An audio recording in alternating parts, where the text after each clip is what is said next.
ध्यानं समर्पयामि शुक्लां वरदं विष्णुं शशिवर्णं चतुर्भुजं प्रसन्नवदनं ध्यायेत् सर्वविघ्नोपशान्तये श्रौतस्मार्तार्थकं कर्म निखिलं येन सूत्रं तस्मै समस्तवेदान्तविदे श्रीमते विकलसे नमः। श्रीमद्रमासुचनारायणस्वामिने नमः। ध्यायामि अस्मद्गुरुभ्यो नमः। ध्यानं समर्पयामि। इति श्रीरमासुचनारायणस्वामी देवताः व्रतकथान् प्रारम्भः। इति श्री प्रथमोऽध्यायः। అయ్యా పూర్వకాలంలో నైమిసారణ్యం అనేటువంటి ఓ గొప్ప మహాపుణ్యారణ్యం ఉంది. ఆ పుణ్యారణ్యమునందు సూత సౌనకాది మహర్షులంతా కూడా కూర్చొని తపస్సు చేసుకుంటూ ఉన్నారట.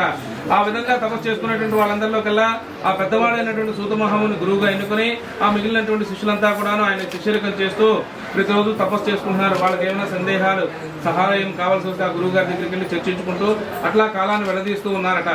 అట్లా వెళ్లదీస్తూ ఉన్నటువంటి సమయంలో వాళ్ళందరికీ కూడాను ఒక సందేహం వచ్చింది ఒకనాడు ఆ శిష్యులందరికీ కూడా. అదేమిటయ్యా అంటే ఆ ఋషులంతా కూడా ఎట్లా తపస్సు చేస్తున్నారంటే ఐహిక సుఖాలని కూడా పరిశీలించారంటే సుఖాలంటే సౌకర్యాలు. మనం ఇంట్లో ఉన్నామనుకోండి, పొద్దున్నే లేస్తాము, స్నానం చేస్తాము, టైంకి టిఫిన్ చేస్తాము, భోజనం చేస్తాము, అలసిపోతే పండుకొని విశ్రాంతి తీసుకుంటాము. ఇవన్నీ కూడా ఇంట్లో ఉంటే లభిస్తాయి. అడగకపోతే లభిస్తాయా? ఇవన్నీ తిండి ఉంటుందో ఉండదో, ఏదో కందమూల ఫలాలు ఏవో ఒక దుంపలు ఏవో దొరికితే అవి తింటాము, లేదంటే పండ్లో కాయలు దొరికితే తింటాము, ఆ నదుల్లో పారే నీళ్లు తాగటము, అట్లాంటివన్నీ కూడా కష్టాలు బాధలు అనేటువంటివి. అట్లాగే భవబంధాలు బాంధవ్యాలంటే భార్య బిడ్డలు అట్లా వాళ్ళు స్నేహితులు వీళ్ళందరూ కూడాను ఇంటి దగ్గర ఉంటే ఉంటారు, అరణ్యానికి వెళ్తే ఉంటారో ఉండరు.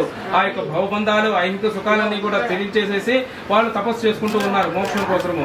మరి అప్పుడు ఆ శిష్యుడు అడిగారు, అయ్యా మనం ఇన్ని కష్టాలు బాధలు పడితే ఇవన్నీ కూడా సుఖాలన్నీ వదిలేసాము, అట్లాగే బాంధవ్యాలందరూ కూడా వదిలేసాము, కుటుంబ సభ్యులందరినీ కూడా వదిలేసి ఏకాకిగా ఇక్కడికి వచ్చేసేసి తపస్సు చేసుకుంటూ ఉన్నాము, భగవంతుడు అనుగ్రహం పొందాము, బాగానే ఉంది.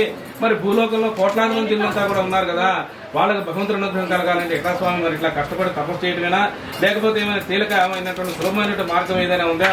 మరి వాళ్ళందరికీ కూడా మోక్షం భగవంతుడు అనుగ్రహం కలిగేటువంటి ఆ యొక్క విషయం ఏదన్నా ఉంటే చెప్పండి స్వామి అని చెప్పేసి అడిగారు. అడిగితే అప్పుడు ఆయన గురువు గారు చెప్తారు, నాయన కుమారులారా చాలా మంచి సంగతి అడిగారు, చెబుతాను వినండి అని చెప్పేసి చెప్పుకుంటూ వస్తున్నాడు. పూర్వకాలంలో ఇట్లాగే ఒకనాడు నారద మహాయోగి లోకానుగ్రహ కాంక్షతోటి అన్ని లోకాలు కూడా తిరుగుతూ ఉంటాడు ఆయన నారద మహాయోగి.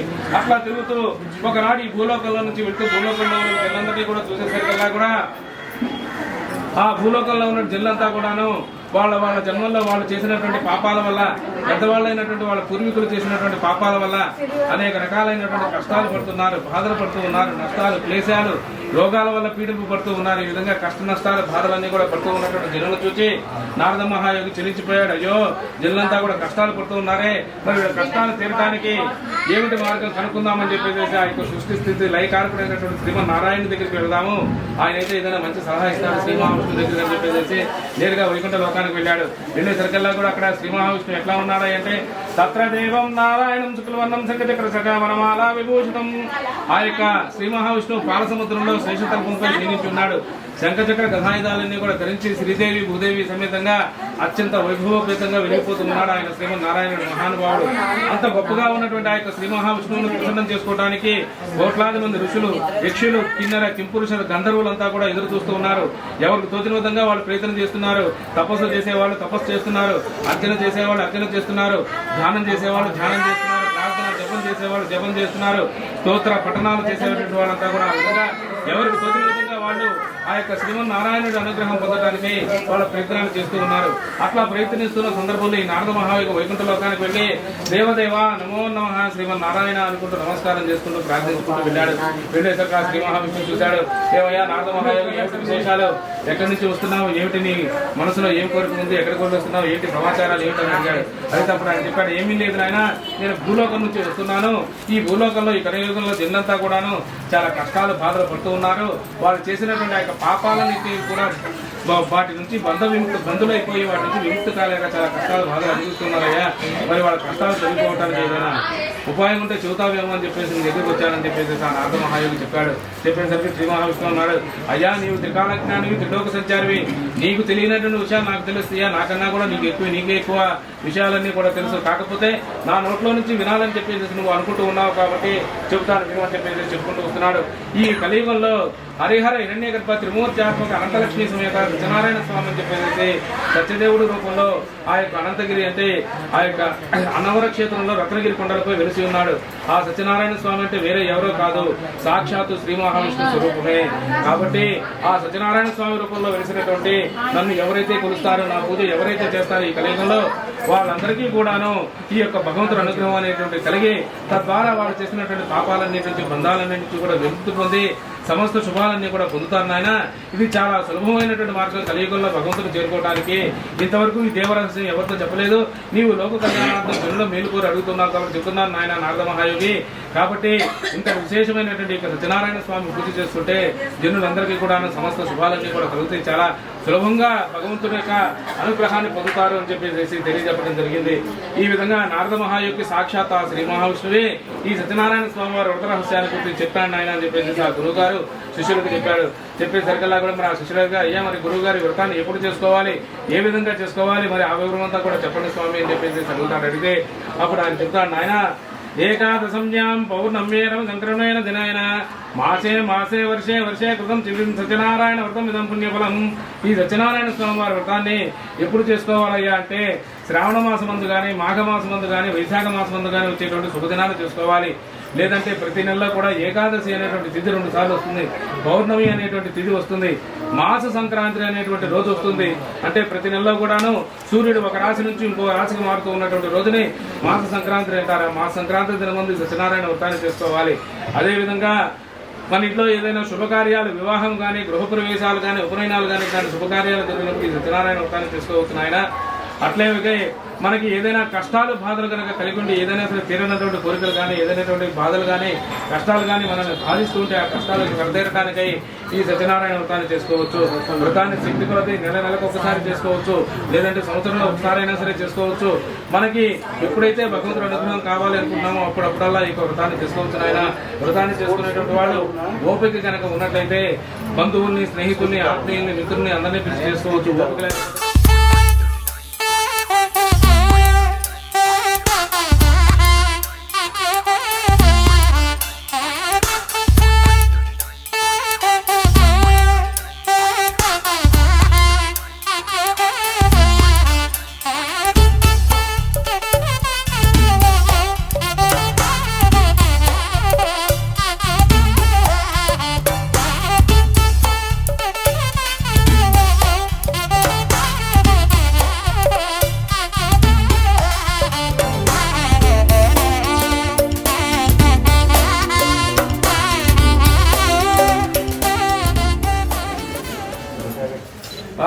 శ్రీ రమా సత్యనారాయణ స్వామి దేవతాయాం ద్వితీయోధ్యాయ ప్రారంభ అధాన్యాసత్యం ప్రవక్ష్యామి కాశీనగరే బ్రాహ్మణోదనితనః శుద్ధత్వం వేతేన బ్రహ్మ భూతలే.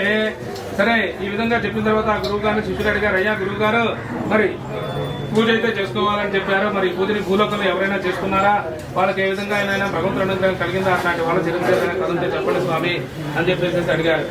అడిగితే అప్పుడు ఆయన సరే నాయన కుమారులారా అట్లయితే వినండి చెప్తానని చెప్పేసి చెప్పుకుంటూ వస్తున్నాడు. పూర్వకాలంలో కాశీనగరంలో ఒక బ్రాహ్మణోత్తముడు ఉన్నాడు. ఆయన ఎటువంటి వాడయ్యా అంటే వేదాంగ తత్వజ్ఞుడు, అంటే అన్ని రకాలైనటువంటి వేదాధ్యయనాలు చదువుకొని గొప్ప పాండిత్యం ఉన్నటువంటి పండితోత్తముడు. మరి అంత పాండిత్యం ఉన్నప్పటికీ కూడాను అతడు దారిద్ర్యవశము చేత ఏ విధమైనటువంటి జీవనోపాధి లేక మరి ఇబ్బంది పడుతూ ఉన్నాడు. చాలు ఏ విధమైనటువంటి జీవనోపాధి లేక ఇబ్బంది పడుతూ ఉన్నాడు. మరి జీవనోపాధి లేకపోతే మరి కుటుంబాన్ని పోషణ చేసుకోవాలి కదా, భార్య బిడ్డలను పోషించాలి. దానికోసం మరి ఏం చేస్తాడు, జీవనోపాధి లేకపోయినా తప్పని తెలిసినా సరే మరి ఇల్లు తిరిగి భిక్షాటన చేసుకుని ఏదో వచ్చిన దాంతో సరిపోయినా సరిపోకపోయినా కుటుంబాన్ని పోషణ చేసుకుంటూ కష్టాలు పడుతూ ఆ విధంగా కాలాన్ని వెళ్లదీస్తూ ఉన్నాడు. అట్లా కాలాన్ని వెళ్లదీస్తూ ఉన్నప్పటికీ కూడా కష్టాలు పడుతూ ఉన్నప్పుడు కూడా ఆయన భగవదారాధన అనేటువంటిది వదిలిపెట్టలేదు. ప్రతినిత్యము కూడా లేవటము, భగవంతుని స్నాన సంధ్యాది కార్యక్రమాలన్నీ కూడా చేసుకుని ఆ భగవంతుని ప్రార్థించిన ఆయన ఎప్పటికైనా కరుణించకపోతావా అని చెప్పేసి దేవుని ప్రార్థించుకోవటము, ఆ విధంగా ఊళ్ళోకి వెళ్లి భిక్షాటన చేసి వచ్చినటువంటి దాంతో ఆ కుటుంబాన్ని పోషణ చేసుకోవటము, ఆ విధంగా జీవనోపాధి సాగిస్తూ ఉన్నాడు. మరి ఈ విధంగా కష్టాలు బాధలు పడుతూ ఉంటే ఆ శ్రీమన్నారాయణుడు చూచాడు, అయ్యో ఇక బ్రాహ్మణోత్తముడు పండితుడు ఉత్తముడు గొప్పవాడు ఇంత కష్టాలు బాధలు పడుతూ ఉన్నప్పుడు కూడా భగవంతుని ఆరాధిస్తూ ఉన్నాడు కాబట్టి ఇతనికి ఏ విధంగానైనా సరే సహాయం చేద్దామని చెప్పేసి నిశ్చయించుకుని ఇంకొక ముసలి బ్రాహ్మణ వేషంలో ఆయన దగ్గరికి వచ్చాడు. వచ్చేసేసి, ఏమయ్యా పండితోత్తమా, ఏమిటి నేను చూస్తే మంచి పండితుల్లాగా ఉన్నావు, ఎందుకు దిగులుగా కనిపిస్తున్నావు, ఏదో బాధలో ఉన్నట్టున్నావు, ఏమిటి నీ బాధ అని చెప్పేసి అడిగాడు. అడిగితే అప్పుడు ఆయన చెప్పాడు, నాయన ఎంత పాండిత్యము విద్య ఉన్నప్పటికీ కూడాను కనీసం జీవనోపాధి లేక కుటుంబాన్ని పోషించుకోలేక నేను ఇబ్బంది పడుతూ ఉన్నాను స్వామి అని చెప్తాడు. చెబుతా ముసలి బ్రాహ్మణ వేషంలో ఉన్నట్టు శ్రీమన్నారాయణ చెబుతాడు, నాయన అట్లయితే నీవు దేవదేవుడైనటువంటి సత్యనారాయణ స్వామి వారు వ్రతాన్ని చేసుకో, అప్పుడు నీకంతా కూడా శుభం జరుగుతుందని చెప్పేసి చెప్తాడు. చెప్తే అప్పుడు ఆ బ్రాహ్మణోత్తముడు హాజరైపోయాడు. నాయన మహానుభావ, ఇంత పండితుడైనా సరే నాకు ఈ విషయం తెలియలేదు ఇన్ని రోజుల నుంచి, మీ నోటి ద్వారా వచ్చిందంటే నాకు ఇదంతా కూడా ఏదో శుభం జరగబోతున్నది, కాబట్టి మీరు చెప్పినట్లే ఆచరిస్తానని చెప్పేసి వెంటనే ఆయనకు మొక్కేసేసి వెంటనే ఇంటికి వచ్చాడు. ఇంటికి వచ్చేసేసి భార్యతో జరిగిందంతా కూడా చెప్పాడు. చెప్తే ఆమె కూడా చాలా సంతోషించి సరే అట్లాగే చేద్దామండి అనుకున్న ఆ భార్యాభర్తలు ఇద్దరు కూడా నిశ్చయించుకుని మరునాడు లేచి వాడు భిక్షాటనికి బయలుదేరి వెళ్ళిపోతూ భగవంతుడు అనుకున్నాను, నాయన నీ పూజ చేయదలుచుకున్నాను ఇవాళ, కాబట్టి నన్ను కరుణించి దాన్ని ఎట్లా జరిపిస్తావో నీదే భారం అని చెప్పేసి అనుకున్నాడు. అనుకొని ఆ రోజు నగరంలో భిక్షకి వెళ్ళేసరికల్లా కూడా బాగా ధనవంతులైనటువంటి వాళ్ళంతా కూడా వాళ్ళందరూ పిలిచారు. ఆయనకి ఎక్కువ మొత్తంలో భిక్ష డబ్బులు అయ్యా తీసుకోండి అని చెప్పేసి ఇచ్చాడు. ఇస్తే ఆయన చాలా సంతోషించాడు. భగవంతుడు అనుగ్రహం కలిగింది కాబోలు అనుకుని వెంటనే ఆ భగవంతుడికి చెప్పిన ప్రకారంగాను ఆ పూజకు కావాల్సినటువంటి ఇక ఆవు పాలు, అరటిపండ్లు, ఆ గోధుమ రవ్వ, పంచదార తెచ్చుకొని ఆయన కుటుంబం వరకే, కనీసం వాళ్ళకి పక్క వాళ్ళకి ఎవరికి కూడా చెప్పకుండా కుటుంబం వరకే కూర్చున్నాడు. చక్కగా భక్తి శ్రద్ధలతో పూజ చేసుకుని భగవంతుని ప్రార్థించాడు. అట్లా ఎప్పుడైతే భక్తి శ్రద్ధలతో ఆయన వ్రతాన్ని చేశాడో కొంతకాలం అయ్యేసరికి రాజాస్థానం నుంచి కబురు వచ్చింది. రాజాస్థానంలో మంచి పురోహితునిగా ఉద్యోగం వచ్చిందనమాట. అది చూసి ఆయన చాలా సంతోషించాడు.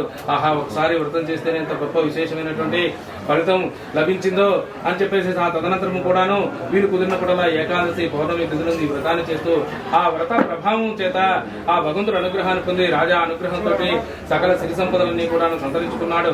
మంచి భోగ భాగ్యాలన్నీ కూడా వచ్చినాయి. ఆ విధంగా బతికున్నంత కాలం కూడా చక్కగా సిరి సంపదలతోటి, సంతోషాలతో, ఆనందోత్సాహాలతో జీవించాడు ఆయన.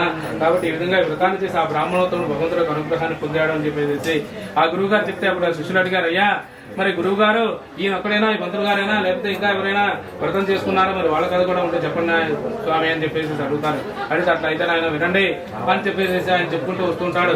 అదే కాశీనగరంలో ఒక కాష్టక్రేత అంటే కట్టెలమ్ముకునేటువంటి వాడు ఉన్నాడు. వాడు ప్రతి ఉదయం కూడా గొడ్డలు బుధాన్ని వేసుకొని అంత అన్నం మూట కట్టుకుని అడవిలోకి వెళ్ళటము, ఓపుకున్నంత వరకు కట్టెలు కొట్టి ఆ కట్టెలు నగరంలో అమ్మేసేసి వచ్చినటువంటి దాంతో కుటుంబ పోషణ చేసుకుంటూ వస్తూ ఉంటాడు. ఏ రోజైనా సరే కట్టెలమ్మి డబ్బులు వస్తేనే వాడికి జీవనోపాధి, లేకపోతే లేదనమాట. సరే అట్లా ఒక రోజు వాడు ఆ కట్టెల మోపు నిద్ర పెట్టుకొని ఊర్లో తిరుగుతున్నాడు. ఎంతసేపు అయినా ఎవరో కట్టెలు అమ్ముడుకోలేదు, పైసా కూడా డబ్బులు రాలేదు. మధ్యాహ్నం అయిపోయింది, సాయంత్రం అయిపోయింది, ఇంకా రాత్రి అయిపోతుంది. మరి డబ్బులు రాకపోతే ఏదైనా ఇంటికి వస్తువులు తీసుకుపోతే తనంటే ఏదో ఉంటాడు వస్తు, మరి భార్య బిడ్డలను ఎట్లాగో వస్తుంచడం భగవంతుడు అనుకున్నాడు. నేనేమో మీలాగా పంతుగారు కాదు, ఏదో కట్టలు పట్టుకునేటువంటి వాటి చండాలు ఉన్నాయన, మరి మేము కూడా చేసుకోవచ్చా, మరి మాకు కూడా భగవంతుడు అనుగ్రహం కలుగుతుందా అని చెప్పేసి అడుగుతాడు. అడిగినప్పుడు ఆయన చెప్పాడు, ఆయన ఏదో గొప్ప కుటుంబంలో పుట్టే, లేదంటే ఉన్నతమైనటువంటి కులంలో పుట్టు, అభినీని దేవుడు దైవం భక్తి లేకపోతే ఉపయోగం లేదు. భగవంతుడిని ఆరాధిద్దాం అనేటువంటి మనసు ఉన్నటువంటి వాడు ఎవడైనా సరే, భగవంతుడు అనుగ్రహం కావాల్సినటువంటి వాడు ఏ మతం వాడైనా ఏ కులం వాడైనా సరే ఇచ్చాడు. సంతోషించి ఆ పూజ విధానం అంతా కూడా తెలుసుకున్నాడు. మరి చెప్పాడు, అయ్యా ఇంటి దగ్గర భార్య బిడ్డలు ఉన్నారన్నావు కదా, మరి ఆహారం తీసుకెళ్ళని చెప్పి భోజనాన్ని కూడా మూట కట్టించాడు వాడికి. వాడు అదంతా తీసుకుని వచ్చి ఇంటికి భార్యకి ఇచ్చాడు. ఇచ్చేసరికి ఆమె అడిగింది, ఎక్కడిదని బాగా ఆహారం, మంచి ఆహారం తెచ్చారు, ఎట్లా వాడే డబ్బులు ఏమైనా ఎక్కువ వచ్చినాయా ఏంటి ఎట్లాగో అని చెప్పేస్తే, లేదు ఇట్లా జరిగిందంతా కూడా చెప్తాడు ఆమెకి. ఆమె కూడా చాలా సంతోషించింది.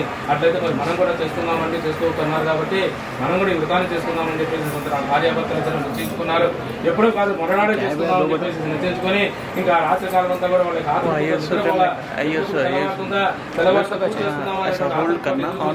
తెల్లవారు చక్కగా స్నానం చేసి ఉన్నటువంటి వాటిలో మంచి శుభ్రమైన బట్టలు వేసుకున్నాడు.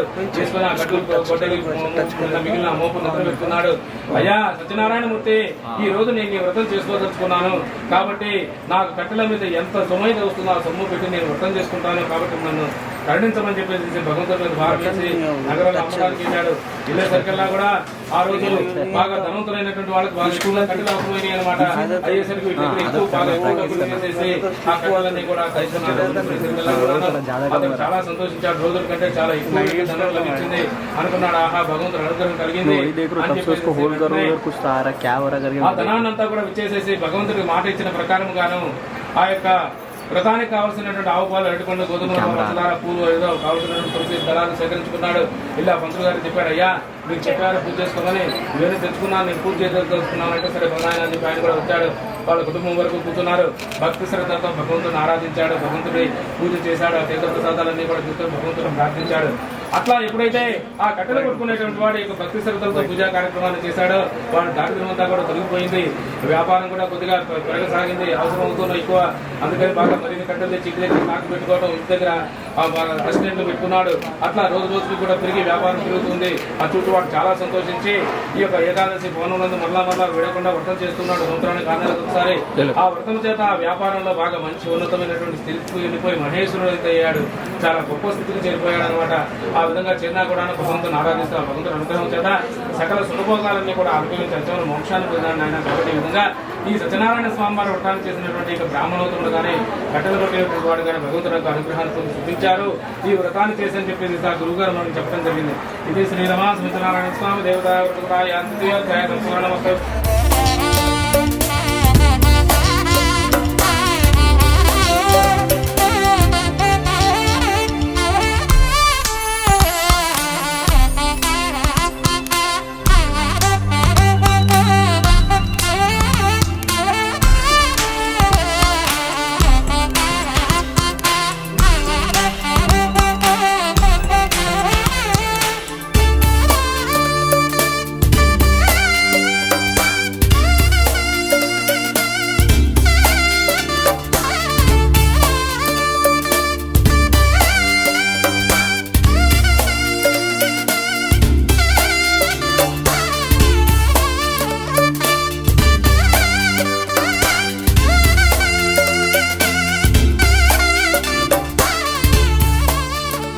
కన్నబిడ్డలోనే పరిపాలించేటువంటి ప్రజాదక్షత ఉన్నట్టు రాజుగారు.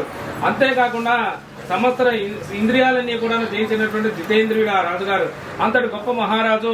మరి అంత గొప్ప ఇదే ఉన్న పేరు ప్రఖ్యాతలు శౌర్య పరాక్రమాలు ఎంత ఉన్నప్పటికీ కూడాను ఆయనకి ఒక బాధ ఉంది. అదేమిటయ్యా అంటే సంతానం లేకపోవటము. సంతానం లేకపోవడంతో ఆయన అంత గొప్పగా ఉన్నా కూడా ఎప్పుడు బాధపడుతూ ఉన్నాడు. ఎందుకంటే అపుత్రస్య గతి నాస్తి, అంటే సంతానం లేనటువంటి వాళ్ళకి పుణ్యగతులు లేవని శాస్త్రం చెబుతూ ఉంది. ఎట్లాగా భగవంతుడా అని చెప్పేసి ఆయన బాధపడుతూ ఉన్నాడనమాట. ఆ విధంగా బాధపడుతుంటే అప్పుడు పెద్దలు పండితులు చెప్పారు, బ్రాహ్మణులు చెప్పారు, అయ్యా రాజుగారు మీరు ఎన్నో రకాల ప్రయత్నాలు చేశారు. ఈ యొక్క పురాణాల్లో సత్యనారాయణ స్వామి వారు వ్రతం అనేటువంటి పూజ ఉంది. ఆ పూజ కూడా చేసుకొని చూడండి స్వామి, మీరు ప్రయత్నాలు చేశారు కదా, అది చేస్తే ఏ పుట్టలో ఏ పాముందో ఎట్లాగో జరుగుతుందో అది కూడా చేసి చూడండి, దానివల్ల ఏమన్నా మీకు చెప్తారు. చెప్తే వెంటనే ఆయన వారి మాట ప్రకారంగాను ఒక రోజు మంచి రోజు శుభదినం ముహూర్తం పెట్టించుకున్నాడు. ముహూర్తం పెట్టించుకొని ఆ ముహూర్తం రోజున తన రాజ్యానికి సమీపంలో ఉన్నటువంటి భద్రశీల నది తీరంలో సత్యనారాయణ స్వామి వారి వ్రతాన్ని ఆచరిస్తూ ఉన్నారనమాట. ఆ విధంగా రాజు వ్రతాన్ని చేస్తూ ఉన్నటువంటి సమయంలో సాధువును పేరుగల ఒక వ్యాపారవేత్త పక్క రాజ్యానికి చెందినటువంటి వాడు వ్యాపారం కోసమై పడవలు వేసుకొని పడవ నిండా సరుకు డబ్బులు పెట్టుకుని ప్రయాణాలు మాడి అసిస్టెంట్ అనుచరులు వాళ్ళందరూ కలిసి వెళుతూ ఉన్నారు. పడవలో ప్రయాణం చేస్తూ వెళుతూ ఉన్నాడు.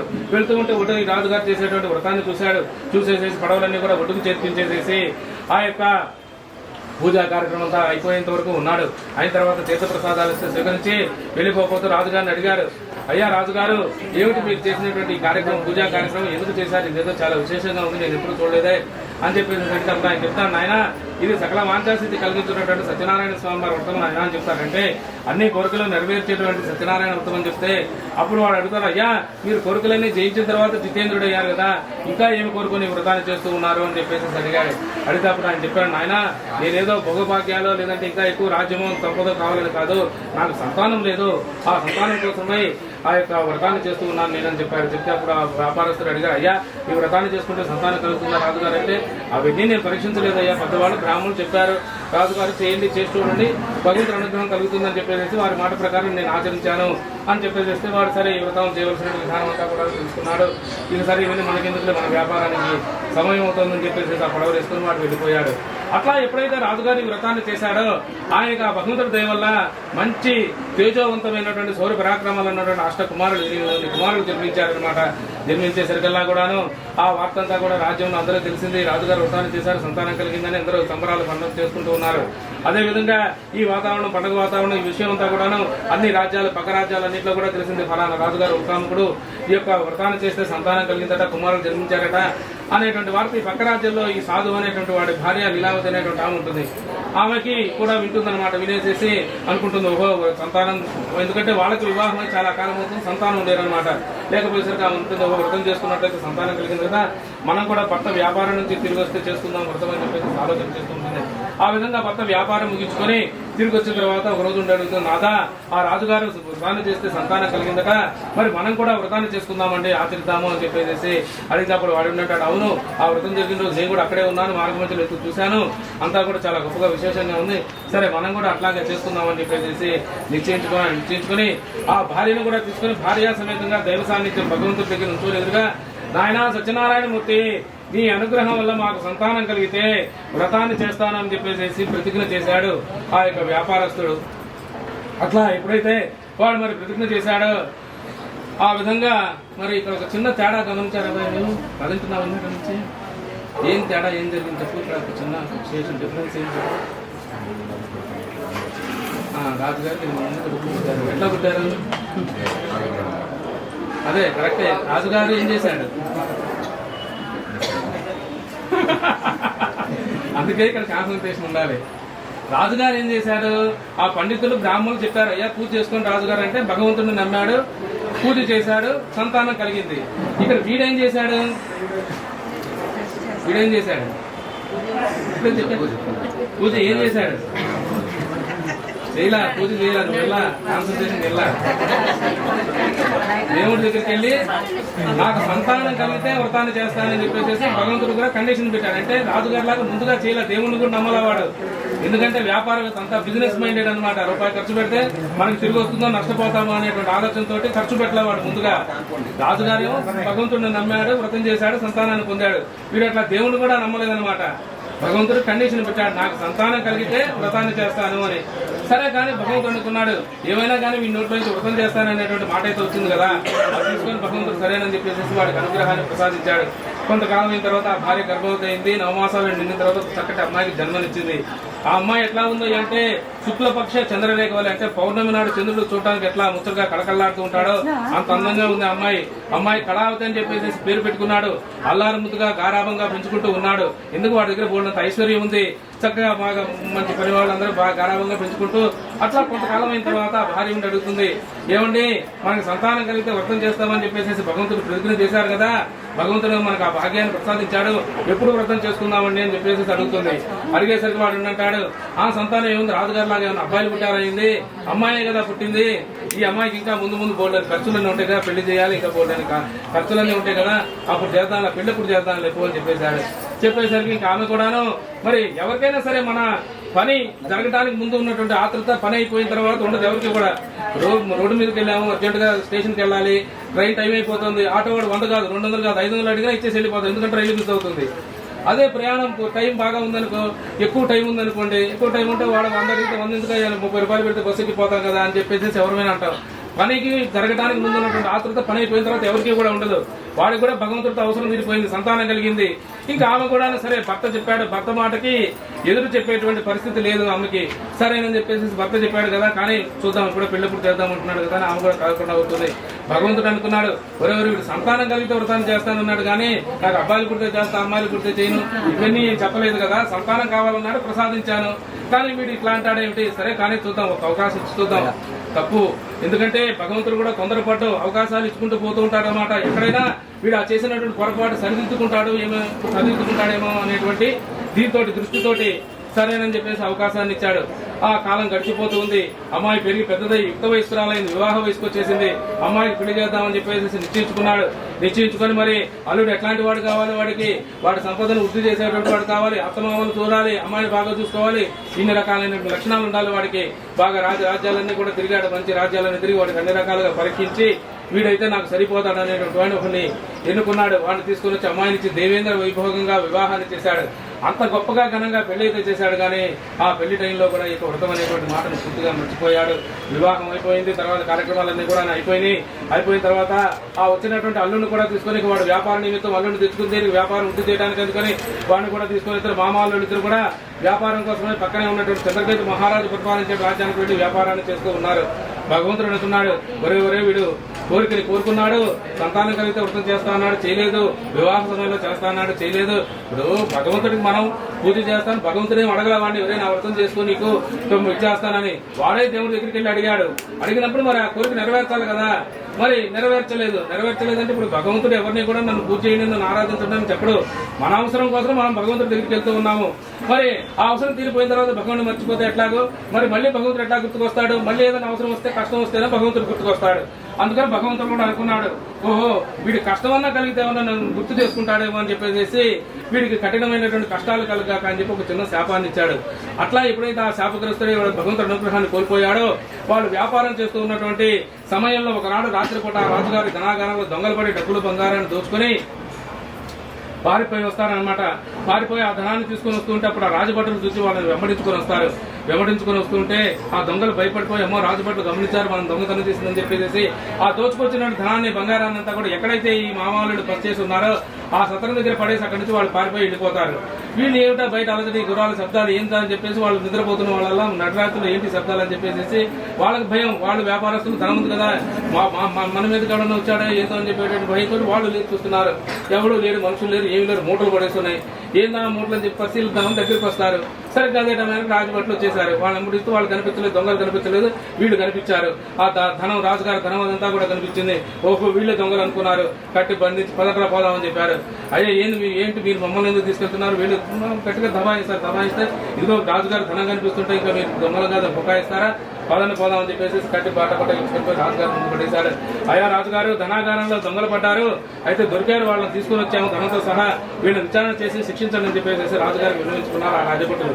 అట్లా ఎప్పుడైతే వాళ్ళ దైవానుగ్రహం కోల్పోయి ఉన్నారో ఆ రాజుగారు కూడా కనీసం వాళ్ళని విచారణ చేయాలనిపించలేదు. మన ధనాగారంలో దొంగతనం చేశారా, వీళ్ళకి అంత ధైర్యం తీసుకుని జైల్లో పారేయండి అని ఆజ్ఞాపించాడు. విచారణ లేదు, ఏమీ లేదు. వాళ్ళ దగ్గర ఉన్న డబ్బు మొత్తం వాళ్ళ వ్యాపారంలో సంపాదించింది మొత్తం అంతా కూడా ఆయన ధనాగారంలో చేర్పించేసుకున్నాడు. వాళ్ళ దగ్గర కట్టి లోపల పారేశారు. వాళ్ళ దగ్గర అట్లా కష్టాలు బాధలు పడుతున్నారే కానీ ఎందుకు జరిగిందని ఆలోచన లేదు. సరే కానీ చూద్దామని చెప్పేసి కాలం గడుస్తుంది. మరి ఇంటి దగ్గర భార్య బిడ్డ ఉన్నారు, అమ్మ భార్య కూతురు ఉన్నారు. వాళ్ళిద్దరు తల్లి కూతురు ఇద్దరు, వాళ్ళు కనీసం పూజా కార్యక్రమం లేదు. ఆ భర్తలు వ్యాపారంలో సంపాదించుకొచ్చిన డబ్బులన్నీ కూడా ఖర్చు పెట్టుకుని హాయిగా వాళ్ళు జలసాలు తిరుగుతూ ఉన్నారన్నమాట. ఇంకా వ్యాపారం ఇంకేం సంపాదించుకొస్తారా, ఇంకా ఎట్లా ఖర్చు పెట్టుకుందామా అని ఆలోచన చేస్తూ ఉన్నారు. అట్లా కాలం గడుస్తూ ఉంది. మామూలుగా వ్యాపారం కోసం వెళ్తే వాళ్ళు ఒక 2 నెలలు 3 నెలలు కాకపోతే ఆలస్యం ఇంకో నెల 4 నెలలకు తిరిగి వచ్చేవాళ్ళు, 5 నెలలకు తిరిగి వచ్చేవాడు. 6 నెలలు అయిపోయింది, సంవత్సరం అయిపోయింది, 2 ఏళ్ళు అయిపోయింది. వ్యాపారం కోసం వెళ్ళిన తిరిగి రాలేదు. ఎక్కడ ఉన్నారో తెలియదు. ఆమె రాజ్యం అంతా కూడా అంచెల్లో పెట్టి వెతికి విచారిస్తుంది.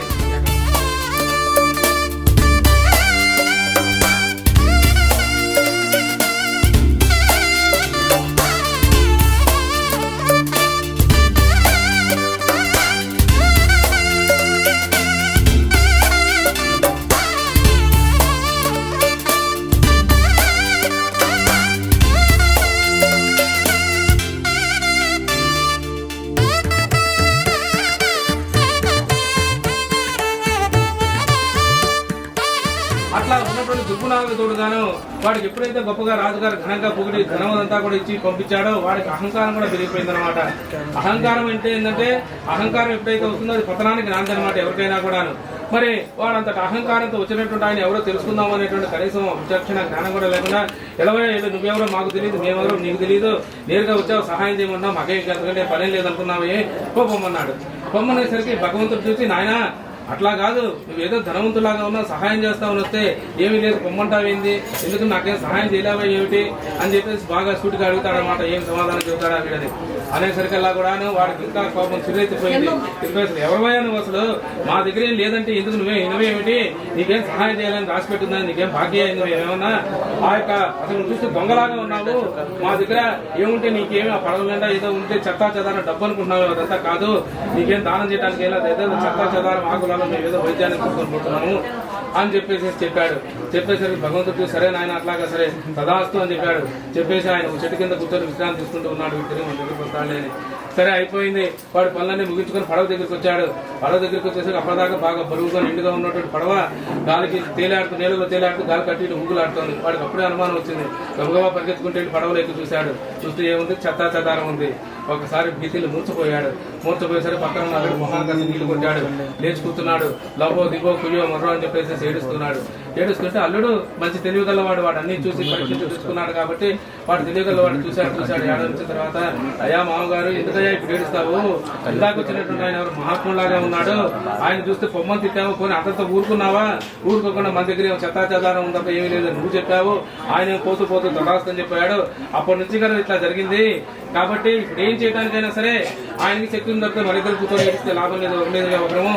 అదంటే రాజ్యంలో అంటే ఏదో తప్పు జరిగినా ఆయన రాజుగారు జనము మహాజనం ఉన్నారు కాబట్టి రోజు అక్కడ తిండి పెట్టారు, జైల్లో పెట్టినా ఏదో కాలం గడిచిపోయింది. కొన్నాళ్ళ తర్వాత రాజుగారు తప్పు తెలుసుకున్నాడు, విడుదల చేశాడు, విచారణ చేసి ఇక్కడ ఎవరున్నాడు అసలు మన కష్టం తీర్చడానికి అడవి తప్ప ఎవరు నరపురుగు లేరు ఇక్కడ, కాబట్టి ఆయన ఒక్కడే తప్ప ఇంకా వేరే ఎవరికి శక్తి లేదు, మనకి తిరిగి రావాలి, మనం బాగుపడాలి అంటే అని చెప్పాడు. చెప్పేసరికి వాడికి అప్పటికి దిగిపోయింది, ఇక్కడ అహంకారం అంతా కూడా దిగిపోయింది.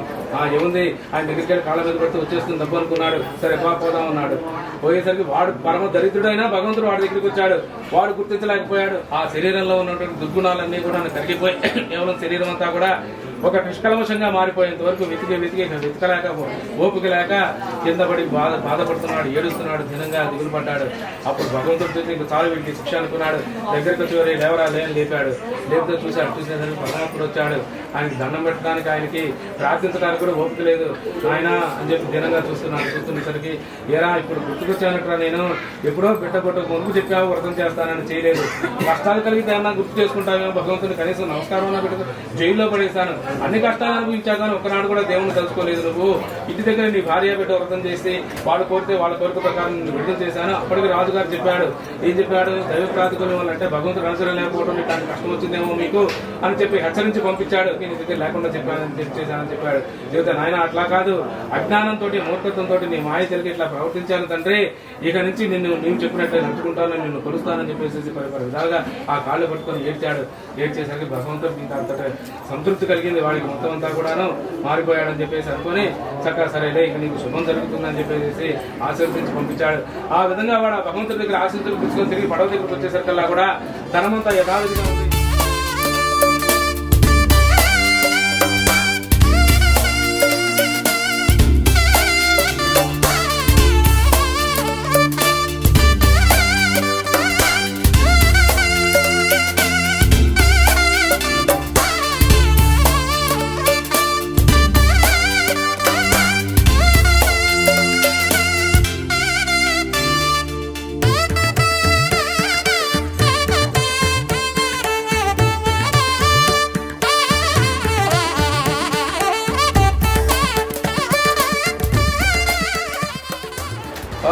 శ్రీ రమా సత్యనారాయణ స్వామి దేవతాయన్ పంచమోధ్యాయ ప్రారంభ అధాన్యాసత్యం రౌక్ష్యామి తుంగభుజో రాజా ప్రజాపాలన తత్పర. సరే ఈ విధంగా చెప్పిన తర్వాత ఆ గురువు గారు నాయన కుమారులారా ఇంకో ఖర్చుతాను శ్రద్ధగా వినని చెప్పేసి చెప్పుకుంటూ వస్తున్నాడు. పూర్వకాలంలో తుంగధ్వజుడు అని పేరు గల గొప్ప మహారాజు ఉన్నాడు. ఆయన ఎంతో పేరు ప్రఖ్యాతలు సౌరపురాక్రమంలో ఉన్నటువంటి వాడు. అట్లాగే ప్రజలను కన్నబిడ్డల వల్లే పరిపాలించేటువంటి ఆ రాజుగారు ఒకనాడు తన పరివారాన్ని అంతా కూడా తీసుకుని రాజధాని సమీపంలో ఉన్నటువంటి అరణ్యానికి వెళ్ళాడు. అరణ్యానికి వెళ్ళి అనేక రకాలైనటువంటి జంతువులన్నీ కూడా వేటాడి అలసిపోవడం చేత ఒక చోట స్థావరాన్ని ఏర్పాటు చేసుకుని విశ్రాంతి తీసుకుంటూ ఉన్నాడు.